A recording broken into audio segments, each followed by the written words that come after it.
한 10여 년 전에 LA에서 사역을 하고 다른 지역으로 떠났을 때에 이제 이삿짐을 좀 많이 이렇게 날랐습니다. 뭐 짐을 싣고 이제 정리를 하고 있는데 교회 권사님이 오셨어요. 교회 권사님이 오셔가지고 마당에 이렇게 꽃들이 이렇게 있었는데 아마 화분에 있었던 거로 기억을 하는데 가만 놔두면 다 죽고 버리는 거죠. 선인장이었던 것이 기억이 납니다. 선인장을 자기가 당신이 가져가시겠다고 그렇게 하셨어요.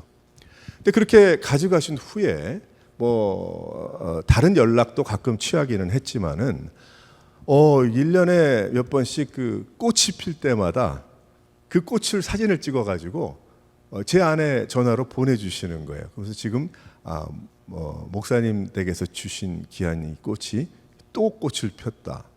그래서 아마 지난주도 온 것 같은데 그 사진이 근 한 10년이 넘은 그런 저희가 가지고 있었으면 그냥 버리고 가든지 죽었을 그러한 것을 그 권사님께서 잘 키우셔서 아름답게 하신 것을 저희들이 보게 됐어요.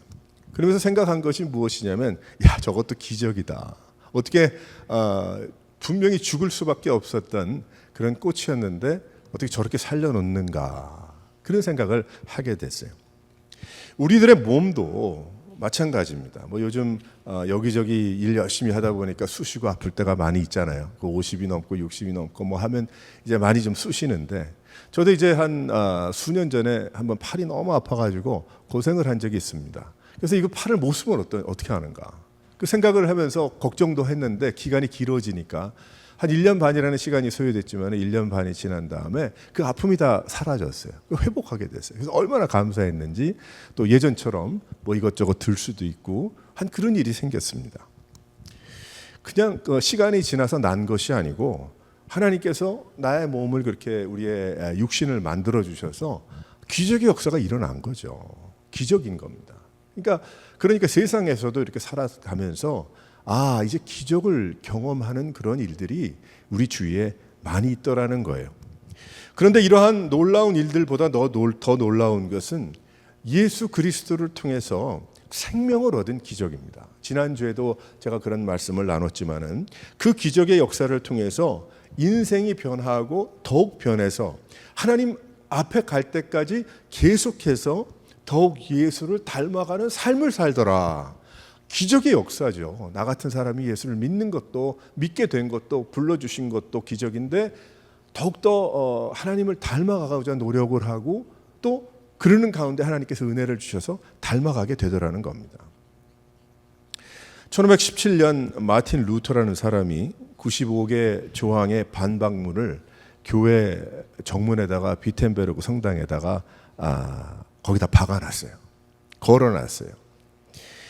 그것을 계기로 16세기 유럽의 교회에 놀라운 개혁이 일어났습니다. 그 건물은 있었고 형체는 있었고 프로그램은 있었고 그 사람들은 모였으나 그 가운데 많이 퇴색되어 버렸던 그러한 모습들을 하나님께서 그러한 마틴 루터라는 사람을 통해서만 이룬 것이 아니지만은 그 전에 1500년 동안도 그런 일들이 계속해서 일어나는 가운데 그 일이 계기가 되어서 많은 사람들이 일어나게 됐던 거예요. 교회의 부패와 면죄부를 돈 주고 파는 등등 여러 가지 일들. 그래서 결국은 이 마틴 루터라는 그 사람을 통해서 어떠한 메시지가 출발했는가 하면은 그 전에도 마찬가지지만 오직 성경 하나님의 말씀밖에 없다. 오직 믿음, 오직 은혜를 강조하면서 성경을 그 사제들만이 아니라 모든 성도들이 읽을 수 있도록 해야 된다라고 나갔던 거예요. 물론 그 전에 400년 전에도 프라하에서 존 허스라는 사람이 이 이야기하다가 불타서 화형을 당해서 죽었고 그 와일도 제가 몇 달 전에 이야기했지만 피에로 와일도를 쫓아갔던 그 와일도파 사람들도 몇천 명이 몇만 명이 죽는 그런 일들이 막 벌어졌죠. 한 번에 4,000명이 죽이는 그 바티칸에서 군대를 보내가지고 산까지 올라가서 투린에 있는 산에 올라가서 밀어 죽이고 또 여러 가지 그런 일들이 벌어졌지만 그런 일들을 통해서 결국 도망갔으나 그런 일들이 결국 유럽 전체로 퍼져나가서 하나님의 말씀이 번역되고 그 말씀을 통해서 선교가 무엇인지를 구체적으로 깨닫게 되고 전하게 되고 성경이 나오고 막 이런 일들이 번역이 나오고 이런 일들이 막 일어난 것입니다. 이러한 일들이 어떻게 일어났는가 하면 그것은 기적의 역사가 일어났기 때문에 그래요. 기적이 일어났기 때문에 그렇습니다. 예수님을 제대로 믿고 인생이 변해서 이제 내가 사는 삶은 선물로 사는 것이다. 하나님이 선물로 주신 덤으로 사는 그러한 인생이다. 그러니까 이 나머지 삶을 주를 위해서 내가 살아드려야 되겠다는 개혁된 그러한 사람의 헌신, 그들이 삶을 들인 기적의 역사가 다시 또 일어나서 하나님의 말씀으로 돌아가는 일들이 일어났던 것입니다. 그래서 특별히 오늘 우리가 10월 마지막 주일을 맞이하여서 종교개혁 주일이다. 그래서 뭐 절기를 그냥 지키는 것이 아니고 오늘 하루라도 좀 더 깊이 있게 개혁이 무엇인지를 좀 생각해서 우리가 좀 새롭게 변화하고 더욱더 새로워지도록 우리가 몸부림을 쳐보자. 이제 그래서 우리가 제목을 정하고 그렇게 예배를 하는 것이죠. 그 기적은 또 다른 기적을 낳게 됩니다. 복음을 위해서 목숨을 던진 기적이 십자가의 기적의 역사로 일어나고 또다시 그 기적이 연결되어서 결국 개혁의 역사들이 나라 또 그 세대 사람으로 연결된다는 것입니다. 하나님은 사도 바울을 통해서 이 기적의 역사를 경험한 성도들의 개혁을 여기 로마서 말씀을 통해서 설명하고 계신 거예요. 특별히 우리에게도 말씀합니다. 우리가 예수를 믿고 예수를 그리스도라 믿는 그런 성도의 삶을 살아가니까 크리스천의 삶을 살아가기 때문에 우리들이 바로 개혁자들인데 개혁자의 삶을 살아가는 사람들인데 그래서 개신교라고 막 이름도 하고 그러잖아요. 크리스천들인데 그러면 과연 어떠한 개혁이 일어났는가? 어떠한 역사가 새로움이 예수 그리스도의 기적을 통해서 일어났는가? 그거를 오늘 12절에서 17절까지 말씀을 보게 되면 깨닫게 되는 것입니다. 첫 번째로 어떠한 개혁입니까? 한번 다 같이 읽어보도록 하겠습니다. 시작. 빚진 자예요. 빚진 자. 여기 우리가 빚진 자로 돼 12절에 이야기하죠. 이대로 세상에 젖어서 계속해서 살면 안 되겠다는 거예요. 한마디로 설명을 하면 우리가 빚진 자인데 빚진 자로서 세상에 그냥 그대로 예전처럼 살아가면 되겠는가? 그 이야기를 하고 있죠. 어떤 빚을 의미합니까? 바로 그것은 로마서 이제 전반부에 초반부에 이야기하는 것처럼 사랑의 빚을 의미합니다. 사랑의 빚을 의미하고 복음의 빚을 의미하고 있어요. 하나님의 사랑과 은혜를 받은 그 빚을 빚진 자 어떻게 할 것인가? 그 은혜를 사도 바울은 갚아야 할 것으로 생각을 했어요. 그래서 자신을 빚진 자로 생각을 한 거예요. 난 빚이 있다. 빚이 있는 사람이다. 사랑의 빚과 은혜의 빚이 있는 사람이다. 그래서 자신의 전체의 삶을 통해서 하나님께 자신이 받은 사랑과 은혜의 빚을 조금이라도 내가 갚았으면 좋겠다. 이 사도 바울은 자신의 크리스천의 삶을 그렇게 해석했어요. 자신의 크리스천의 삶을 그렇게 설명했어요. 어떻게 설명했냐? 그럼 크리스천의 삶이 당신 예수 믿었고 그러면 다메섹 도상에서 예수님 만나서 그렇게 예수 믿었고 그렇게 해서 이렇게 해도 좋은데 그러면 당신의 삶을 어떻게 설명하겠습니까? 그랬더니 사도 바울은 뭐라고 얘기했냐면 가만히 생각을 하다가 제가 설명을 하니까 가만히 생각하다가 나는 빚진 자입니다. 나는 빚진 자라서 사랑의 빚을 졌고 복음의 빚을 져서 나는 내가 잡힌 바 된 그것을 잡으려고 끝까지 내가 이 빚을 갚기 위해서 이 세상에 살아가는 동안에 살아가기로 결단했습니다. 그 고백을 하는 거죠. 그 고백이 쫙 신약의 성경에 나와 있잖아요. 그 자신의 전체 삶을 통해서 하나님께 드렸던 거예요. 또한 복음, 예수 복음, 십자가의 복음으로 생명을 얻었으니 그것이 선물이라고 하나님은 하셨지만 사도 바울은 어떻게 생각을 했는가? 하나님은 선물이라고 이야기하셨지만 사도 바울은 나는 갚아야 할 것으로 생각을 했다는 거예요. 너무 귀하지 않습니까? 가만히 묵상하고 생각해 보게 되면 우리 예수 믿은 것 구원받은 것 하나님의 선물이라 gift of God 그렇게 이야기를 하잖아요. 그러니까 얼마나 가뿐해. 얼마나 가뿐하고 뭐 프리로 준 거야 나한테. 돈 냈어요? 구원받는데 예수 믿는데 아니잖아요. 나는 공짜로 받았으니 하나님의 은혜다. 그러고 그냥 가는 거예요. 근데 사도 바울은 거기서 멈추지 않았다는 거지. 사도 바울은 이것은 덤으로 받은 인생이고 선물이고 하나님이 공짜로 주신 것이고 자유하라고 주신 것이고 누리라고 주신 것이지만 사도 바울은 그것을 어떻게 생각했냐면 아니라 나는 이 빚을 꼭 갚아야 된다. 하나님이 나에게 주신 이 선물을 내가 아니라 나는 하나님께 또 선물을 드리고 싶다. 나는 하나님께서 나에게 거저 주셨지만 나는 전부를 하나님께 드려도 아무 아까움이 없는 그러한 삶을 살아가야 되겠다. 그것이 바로 빚진 자라고 설명하는 거예요. 사도 바울은 갚아야 할 헌신이라고 이야기했습니다. 그리고 나만 그 복음으로 생명을 얻은 것 같은 그런 삶을 사는 것이 아니고 미안한 마음을 갖겠다는 거예요. 이 사도 바울은.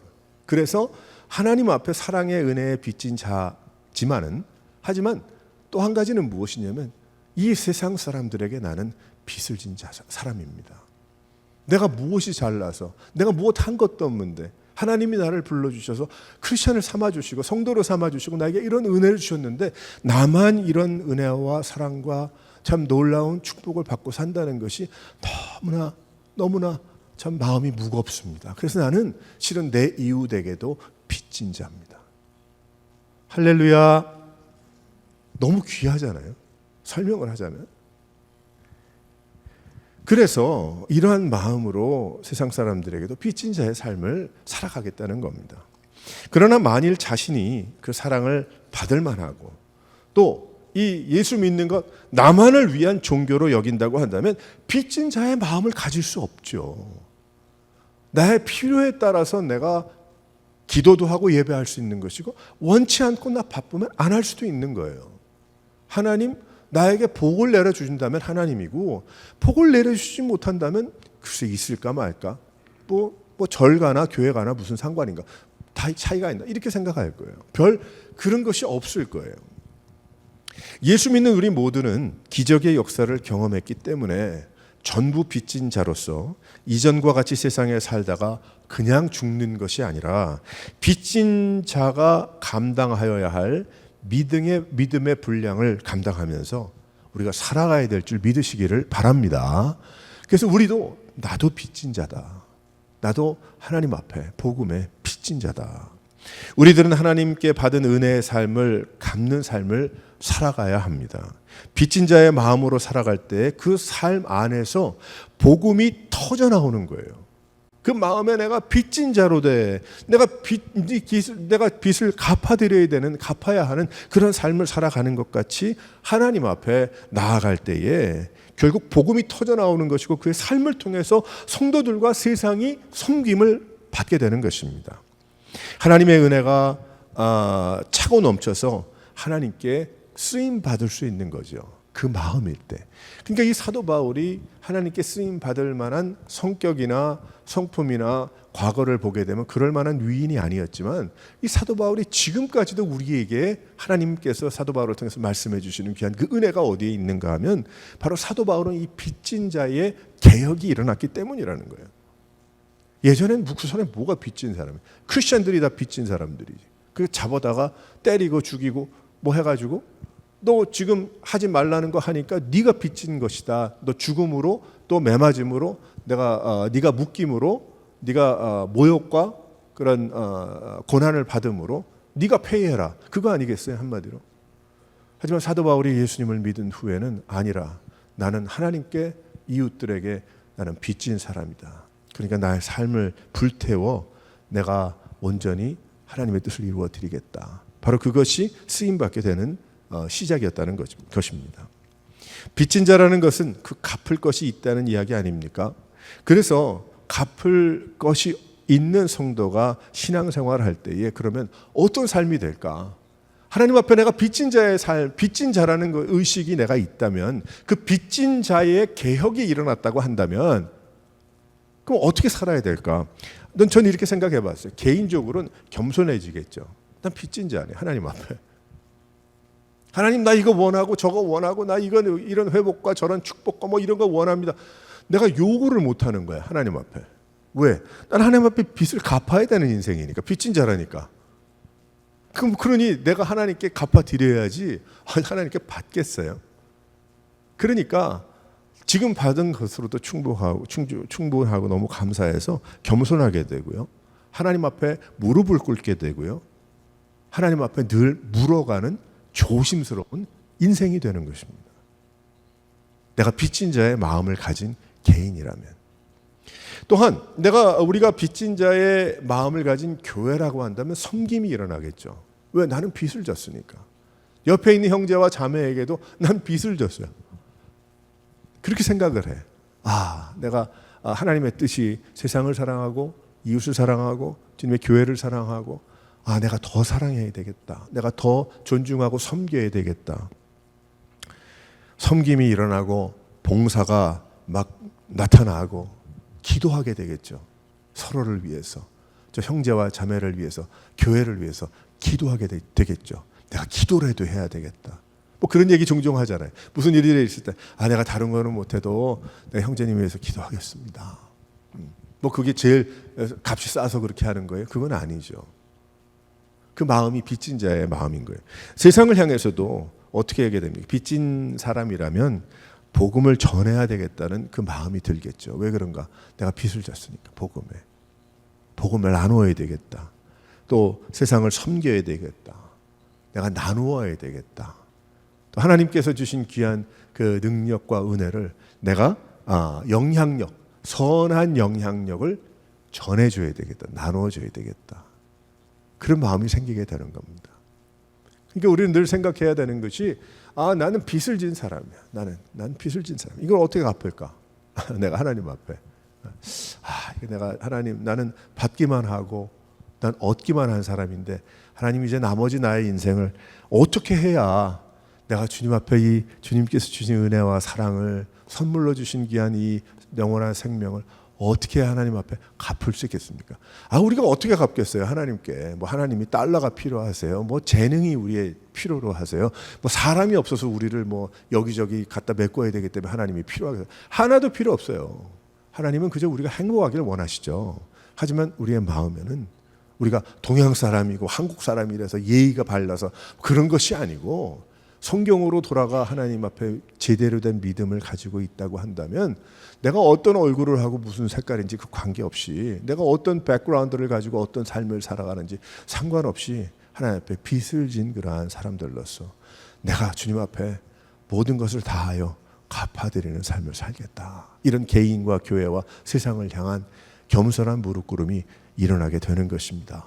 사랑하는 성도 여러분, 우리도 이러한 개혁이 일어났어요. 기적이잖아요. 이런 생각을 한다는 자체가 기적이 아닙니까? 내가 빚진 자, 내가 미쳤다고 빚진 자예요. 내가 빚 다 갚았는데, 몇만 불 뭐 내가 있어서 뭐 했는데 겨우겨우 이래가지고 다 갚았는데 난 이제 데트가 없어. 난 없어. 나는 빚 또 빚을 지금 묶인 뭐 어쩌고 그런 게 아니죠. 그런 게 아니고 하나님 앞에 빚을 졌다는 그러한 이야기는 하나님 앞에 묶임 바 됐다는 것은 너무나 그 기쁘고 좋고 자유롭기 때문에 그 안에 너무 크고 넓기 때문에 그렇게 표현을 하잖아요. 좋아서 나는 주님 앞에 묶임 바가 됐다. 묶임 바가 된 게 막 그냥 목을 조이는 것 같은 그걸 잘 모르는 사람들은 그 이야기 듣고 내가 교회 안 갑니다. 나는 뭐 이렇게 뭐 어디 맹종하고 나는 거기 묶이고 막 그런 거 너무 싫습니다. 그렇게 이야기를 하죠.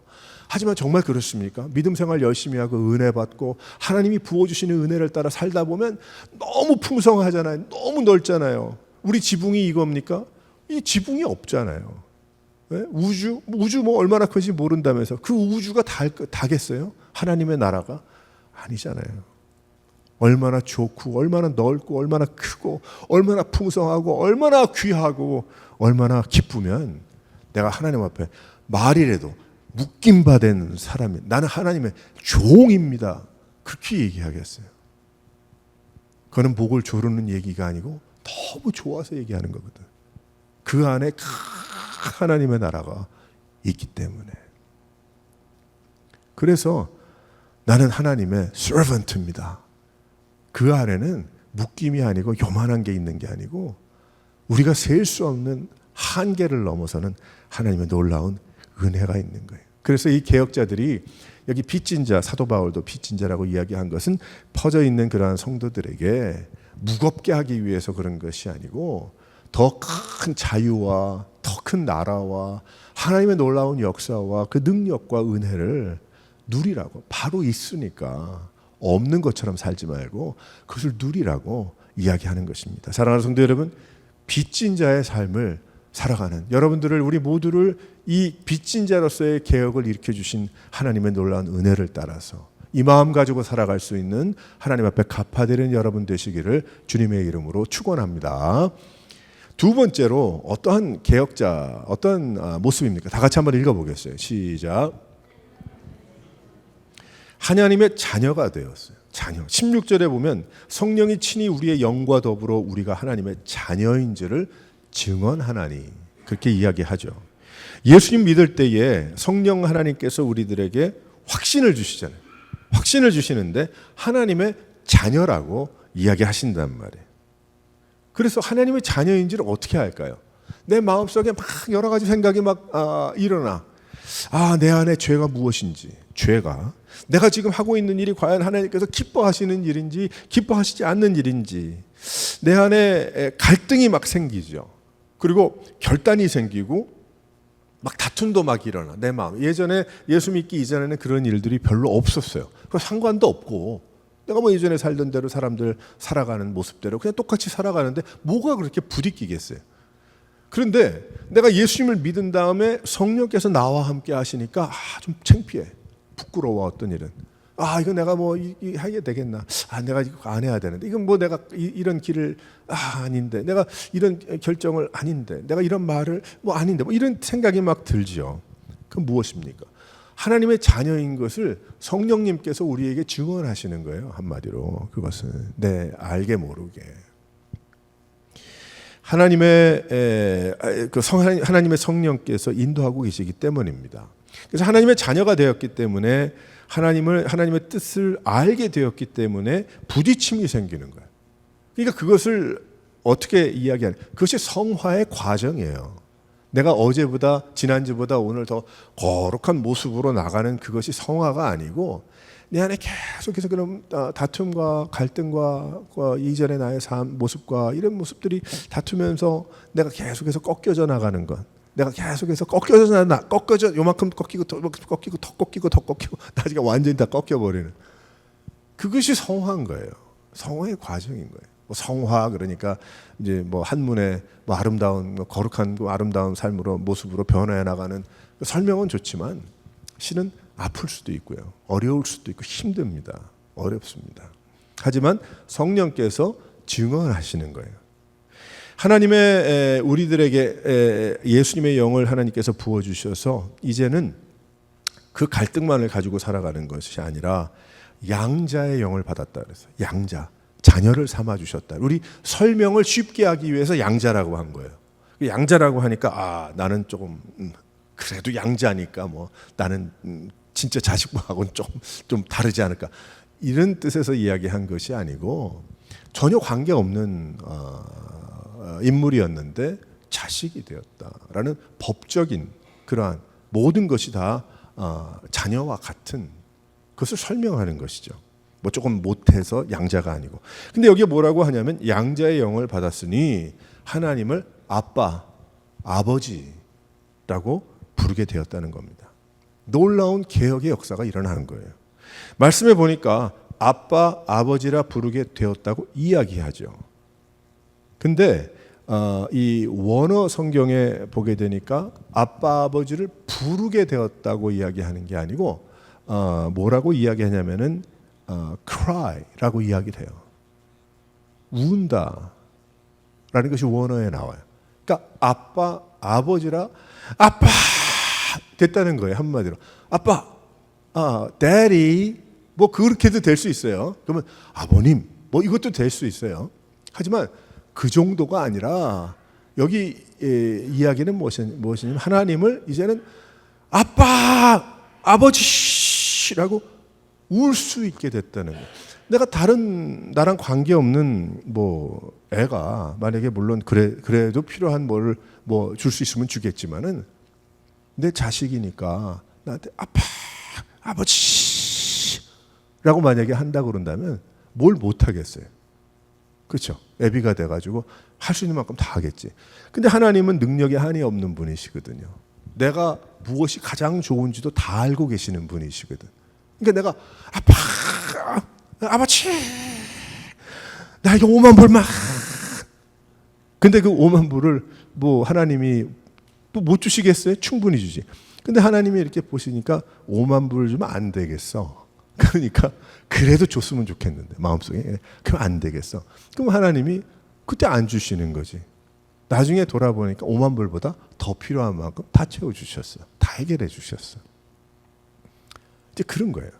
그러니까 하나님 앞에 내가 양자의 영을 받아서 아버지를 앞에 그냥 좋을 때만 Daddy, Happy Birthday 뭐 이런 게 아니고 Daddy 그 정도가 아니고 Dad, 아버지, 아빠 나 좀 살려달라고 운다는 거예요. 운다는 거, 울 수 있다는 거. 아버지께 엎드리고 간구하고 눈물을 흘리고 위로받고 인도받고 새롭게 되는 축복의 자녀가 된 것입니다. 할렐루야. 이 기적의 역사가 일어난 거예요. 그러니까 아버지라 부르게 된 게 개혁인 거예요. 한마디로. 다른 게 뭐 마틴 루터가 그 멋진 성당에 독일의 비텐베르그의 성당 큰 문에다가 팡팡 박아가지고 95개 조항 교회는 이래야 된다 저래야 된다 어쩌저쩌 해가지고 1번 2번 3번 오직 성령 오직 믿음으로 뭐 그것만이 아니라 여기에 그것만이 개혁이 아니라 예전에 내가 그렇게 살지 않았지만 이제는 하나님을 아빠라 부르고 아버지 주여 나를 받으옵소서. 네? 하나님 나 가진 것 없습니다. 있는 그 모습 이대로 주님 받아주시옵소서. 하나님 내가 무엇할까요? 주님 원하시면 내가 순종하겠습니다. 하나님 내가 주님께서 원하시면 내가 내 삶을 드리고 내 마음과 중심을 드리겠습니다. 이 얼마나 큰 개혁이에요. 개혁이죠. 하나님의 자녀가 된 개혁인 거예요. 새로운 집으로 이사를 하게 됩니다. 이것저것 정리하죠. 새로운 집에 그리고 들어갑니다. 들어가기 위해서 이것저것 고칩니다. 뭐 부엌도 고치고 화장실도 고치고 다 고치죠. 좋은 것을 만들기 위해서입니다.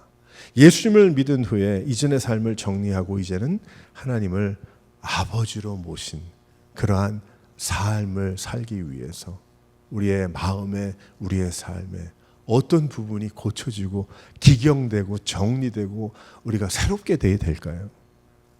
우리는 늘 성령 나를 양자 삼아 주신 성령 하나님께서 말씀해 주시는 그 깨달음으로 우리는 주님 앞에 늘 엎드리고 나가야 될 줄 믿으시기를 바랍니다.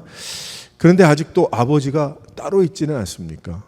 교회에서는 하나님이 아버지, 세상에서는 돈이 아버지가 아닌지, 내 명예와 내 성공이 아버지가 아닌지, 나의 삶에 아직도 내가 아버지가 아닌지, 내가 어른이라고 생각하고 있지 않는지 그런 생각들. 우린 자녀의 삶을 살아가야 합니다. 세상에서도 아버지의 체면이 있잖아요. 이 세상에 살아갈 때도 아버지 우리 아버지 그래도 이렇게 훌륭하게 살았는데 아버지 체면이 있지 내가 좀 나가서 뭐 이러면 되겠나 뭐 이렇게 얘기하잖아요. 예수 믿는 성도들은 하나님의 뜻을 따라서 살아가는 개혁이 벌써 이루어졌고 그 개혁된 인생을 통해서 더욱 하나님을 예수님을 닮아가는 성령께서 인도해 주시는 대로 순종하며 나아가는 삶을 살아가야 하는 것입니다. 그래서 이제는 예수 믿는 그러한 사람들은 이제 김씨가 아닌 거예요. 라스트 네임이 양자로 바뀌었잖아요. 바뀌었으니까 이제 하나님 라스트 네임 모르겠어요. 하시. 하나님 하시라고 얘기합시다. 예? 다 하시예요. 다 하성민 하 다 된 거예요. 겉으로는 김성민이라 부르지만 실은 마음속에는 말이에요. 하나님의 라스트 네임. 딱 성령께서 사인해 주셨어요. 내 마음과 내 중심에. 그래서 뭐라고 이야기해요? 내 증명을 보여주지만 여권을 보여주고 뭘 보여주지만 거기에는 내 세상의 아이디가 있지만 그것을 내미는 내 마음속에는 I'm a Christian. 크리스천이란 뜻이 뭐예요? Christ-like person이란 뜻이에요. 그 뜻은 뭐예요? 나는 예수를 닮은 하나님의 자녀입니다. 지금은 이 여권 가지고 다른 나라 여행하지만 나에게는 천국 비자가 있어. 나는 비자뿐만이 아니고 나는 벌써 시민권을 받은 사람이에요. 그러니까 여기서 이렇게 돼도 걱정 없어. 기쁨으로 내밀 수 있는 거죠. 사랑하는 성도 여러분, 하나님의 자녀가 되었습니다. 그것이 바로 우리의 삶의 개혁을 하나님께서 불어넣어 주시고 일어난 거예요. 그러니까 바로 하나님의 양자의 영을 받은 자처럼 주님 앞에 참 그 모습을 가지고 예수님 닮은 모습으로 살아갈 수 있는 여러 성도들 되시기를 주님의 이름으로 축원합니다. 세 번째로 어떠한 개혁이 일어났습니까? 다 같이 한번 읽어보겠습니다. 시작. 상속자예요. 상속자. 상속자라는 말은 아버지의 것을 물려받은 사람이라는 거예요. 아버지의 것을 물려받은 사람이라는 거예요. 하나님은 우리들에게 무엇을 상속해 주셨습니까? 하나님이 우리에게 무엇 주셨나요? 예수님 십자가에 죽으셨어요. 하나님 영원히 죽지 않는 분이지만 하나님은 신이시니, 근데 예수님께서 십자가에서 죽고 부활하셨어요. 근데 무엇 남기셨나요? 예수님께서 우리에게 남겨주신 상속해 주신 거, 생명을 상속해 주셨잖아요. 우리에게 영원히 죽지 않는 생명을 우리에게 주셨거든요. 하나님은 우리들에게 생명뿐만 아니라 세상에서도 풍성한 은혜로 생활할 수 있도록 신앙 생활을 허락해 주셨어요. 그것도 하나님이 주신 상속이에요. 우리에게 성령님을 보내주셔서 그 성령 하나님과 동행하면서 은혜를 누리고 풍성함을 누리고 살아갈 수 있도록 인도하신 상속자예요. 우리는 다. 얼마나 귀한 일입니까? 하나님의 영원하심, 하나님의 풍성하심, 하나님의 그 능력이 한계가 없으신 하나님의 거룩하심, 또 하나님은 천국 하나님의 나라를 우리에게 상속해 주셨어요. 예수 그리스도를 통해서 우리에게 그것을 허락해 주셨어요. 상속해 주셨어요. 상속자답게 그렇기 때문에 우리는 살아가야 하는 겁니다. 이 세상에 개혁이 일어났잖아요. 이제는 영원히 가만히 있어도 죽는 그러한 사람이었는데 이제는 그렇게 살지 않고 우리는 가만히 있어도 어떻게 됩니까? 주님께서 나를 영원까지 인도해 주실 생명을 허락해 주신 분. 그래서 우리는 행복한 것이고, 그렇기 때문에 우리는 rejoice라고 이야기를 하는 거예요. 우리는 그렇기 때문에 행복한 것뿐만이 아니고 우리는 기쁘고 또다시 기뻐할 수 있는 거예요. 또다시 rejoice 할 수 있는 거예요. joy를 계속해서 반복해서 누릴 수 있는 거예요. 왜 그래? 우리는 상속자니까. 하나님께서 영원을 상속해 주시고 풍성을, 능력을, 또 거룩하심을, 천국을, 하나님의 나라를 허락해 주셨기 때문에, 너의 것이다라고 말씀해 주셨기 때문에. 그런데 그 은혜 안에는 이런 것도 있습니다. 17절 말씀을 보니까 영광뿐만 아니라 고난도 함께 받아야 할 것이라. 요게 없으면 좋았는데, 그렇죠? 영광이 상속되었다, 아멘 하고 끝나면 되잖아요. 근데 거기 컴마 한 다음에 그것뿐만이 아니라, 그러면서 뒤에 하나 더 중요한 말씀을 하는데, 고난도 상속한다. 하나님의 축복 안에는 고난이라는 선물이 잘 포장되어 있어요. 믿음의 고난, 복음 전파의 고난, 교회의 고난, 아버지의 일이니 뭐예요? 고난도 내가 상속받는 거지. 예수님, 하나님께서 예수님 보내주셔서 온통 고난과 모욕과 질거와 이런 것을 다 당하셨어요. 십자가에서 죽으셨거든요. 나 대신에. 그럼 나는 이제 십자가에 죽지 않아도 돼요. 나는 영원히 부활한 그러한 삶을 살아가니까, 부활을 누리는 그러한 삶을 살아가기 때문에. 하지만 이 세상에 우리를 두시면서 예수 믿은 후에 맡겨주신 일들이 있고, 하나님이 원하시는 뜻이 있고, 하나님이 계획하신 바가 있어. 그냥 어떤 경우에는 그냥 늘 다 돈만 모으고 점점 많아져가지고 커져서 그러면 얼마나 좋겠어요. 근데 살다 보면 그게 아니잖아요. 계곡이 있고 높낮이가 있고, 그런데 나중에 보니까 그것은 높고 낮고 한 그런 힘들고 어렵고 기쁘고 즐겁고 이런 것이 아니고, 나중에 들여다보니까 하나님이 나를 하나님의 참 사랑하는, 하나님이 원하시는 사람으로 만들어 빚어주시기 위해서 이런 것도 허락해 주셨구나. 나중에 이렇게 깨닫지만은, 하지만 그거를 살아가고 있는 우리들은 너무 힘들죠. 예수를 믿는데 왜 이런 일이 있는가? 내가 교회 열심히 나가는데 왜 이런 일들을 내가 만나야 하는가? 만나고 있는가? 등등 여러 가지 이런 고난과 힘든 일이 있잖아요. 그리고 예수 믿는데 내가 왜 이런 박해를 받고 이런 어려움과 부딪힘을 당해야 되는가? 이런 일들이 일어나죠. 하지만 여기에 뭐라고 하는가? 우리는 뭐라고 말씀하시냐면, 우리는 상속자이기 때문에 하나님의 나라가, 또 하나님의 아들이요 자녀이기 때문에 이 세상에 살아가면서 우리가 고난이라고 이야기하는 어려움들이지만 결국은 하나님께서 최선으로 인도해 주시고 아름답게 그려주시겠으나 그 당시는 어렵지만 그래도 그것도 하나님께서 우리에게 감당하라고 주신 포장된 선물이다라는 것을 여기에 설명하면서 흩어진 그 성도들의 고통과 아픔들을 위로하지만 그 위로 정도가 아니라 거기엔 뜻이 있다는 것을 여기에게 분명히 말씀하고 있는 것입니다.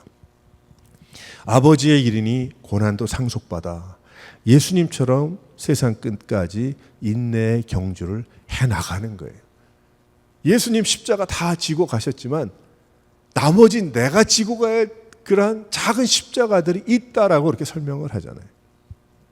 그 얼마나 잘 설명했어요. 그것을. 받을 상속 받고 그냥 떠나가는 것이 아니고 아버지와 함께 일하고 하나님 아버지와 함께 동행하고 하나님의 아버지의 뜻이니 내가 순종하고 아버지의 기쁨이니 나는 그렇게 살아드리기 원하는 그 마음이 진짜 크리스찬의 삶이 됨을 믿으시기를 바랍니다. 그래서 이 개혁자들, 우리 개혁자들이 지난 2000년 동안 얼마나 많은 사람들이 목숨을 다하면서 개혁을 했어요. 그들의 수고, 고난, 죽음, 그 메시지들이 있잖아요. 우리의 삶에도 그런 메시지가 우리가 꼭 기억돼야 할 것이고, 그래서 우리도 믿음의 전설을 남기는 그러한 인생들이 되어야 할 줄 믿으시기를 바랍니다. 하나님께서 우리에게 원하시는 바가 무엇인가? 이 종교개혁주일에 우리가 말씀하시는 우리 모두가 우리 모두가 다 하나님께서 개혁해 주신 그러한 인생들이라는 거예요. 그러니까 개혁됐으니까 또 다른 폭탄이 펑 터져가지고 또 다른 개혁이 일어나고 그것이 아니고 하나님께서 우리에게 예수 그리스도를 통해서 새롭게 만들어주신 이 삶을 계속해서 하나님 앞에 묵상하고 물어보면서 겸손한 마음으로 엎드려 하나님의 뜻을 이루어드리기 원하는 삶을 살아가고자 하는 그런 경주. 근데 그 삶이 재미없나요? 아니죠. 얼마나 익사이팅해요. 전부 못하는 일만 앞에 있나요? 아니죠. 자유하잖아요. 하나님께서. 세상에 살다 보면 비가 오는 것도 짜증이 나고 힘들죠. 근데 예수를 믿다 보면 그런 것도 아름답잖아요. 내가 우울하고 어렵지만 제가 예전에 중고등학교 때 좋아했던 영어 노래인데 그 노래가 너무 좋았어요. 그래서 너무 늘 듣고 있는데 라디오에서 한국에 있을 때 매번 내가 좋아하는 노래만 나오나 잘 안 나와. 그렇다고 녹음이 잘 돼 있어서 늘 들을 수도 있는가. 근데 요즘 들어서 어쩌다가 요즘 전화에 많이 이렇게 저렇게 뜨니까 그래서 한번 봤더니 그 내용이 뭐지? 난 가사도 모르고 좋아한 거야. 그 가사도 모르고 그 노래를 했는데 가사가 쭉 나와서 한번 궁금해서 내가 무슨 노래를 중고등학교 때 좋아했나 쭉 읽어보니까 굉장히 우울한 노래인 거예요. 너무 우울증 가운데 있는 사람이 그 가사에 보게 되면 하나님이 만약에 살아계시다면 이렇게까지 나를 우울하게 만들 수 있겠는가? 하나님이 살아계시다면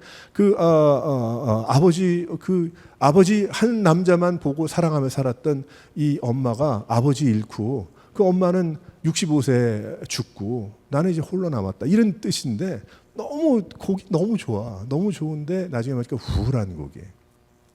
근데 그런 우울한 곡을 너무 아직도 인기가 있는 거야, 사람들이. 왜 그래요? 위로받기 위해서. 근데 그것이 위로가 됩니까? 듣기는 좋아서 한두 번은 듣고 옛날에 좋은 풍의 노래 이런 노래가 있구나. 또 많은 위로받고 마음이 울적할 때는 위로받을 수도 있지만은 그게 위로가 됩니까? 안 되죠. 예수 믿지 않으면 위로받을 수 없는 거죠. 예수를 믿어야 부활이 있고 천국의 소망이 있으니까 거기에 그 위로와 회복의 키가 되는 것입니다. 그래서 이제 우리에게는 뭐예요? 우리에게는 이제 그런 믿음이 있잖아요. 그러니까 우리는 이제 그런 믿음으로 어떻게 해야 됩니까? 살아가야 되는 거예요. 개혁자의 삶. 어디에 가서 또 우리가 데모하듯이 부흥을 일으켜서 할 수 있으면 좋죠. 근데 그게 쉽겠습니까? 내가 어디 뭐 100개 조항을 써가지고 어느 문에다가 교회 문에다가 어디 벽구에다가 붙이면 경찰한테 잡혀가기나 쉽지 왜 그 훼손했냐고. 모토로 그런 걸 하겠어요. 그런 것보다 우리의 삶 가운데 우리 모두 개혁자니까 이제 기적으로 살아난 성도들답게 주여 계속해서 내가 나의 삶 가운데 하나님 역사하시니 하나님의 생수의 강에서 흘러나오는 놀라운 은혜가 차고 넘쳐서 그것이 나의 가족과 나의 이웃과 나의 교회와 내가 살고 있는 이 세상에 아름답게 나뉘어져서 내가 제대로 갚아나갈 수 있도록 하나님 도와달라고. 이런 고백과 이런 헌신으로 개혁된 개혁자의 삶을 살아가는 여러 성도들 되시기를 주님의 이름으로 축원합니다.